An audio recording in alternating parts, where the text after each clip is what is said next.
মনে রাখতে হবে তুমি একজন সুন্দর ছেলে।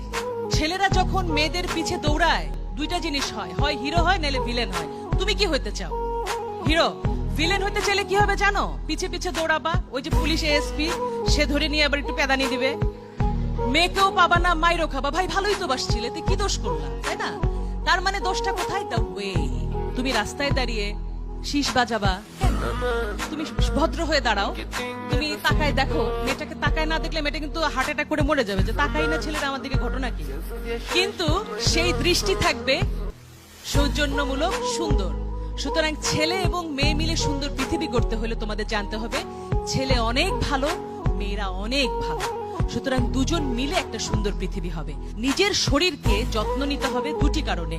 নিজে সুস্থ হয়ে গড়ে ওঠা, নিজের যত্ন নেবে, তাহলে কি হবে, অনাগত যে বাচ্চাটা আসবে সেটাকে মনে রাখতে হবে একটা মেয়ের পেটে একটা বাচ্চা মানে সেই মেয়েটি মা হচ্ছে আর ছেলেটি বাবা হচ্ছে, আর তাদের বাবা মারা নানি দাদি হচ্ছে।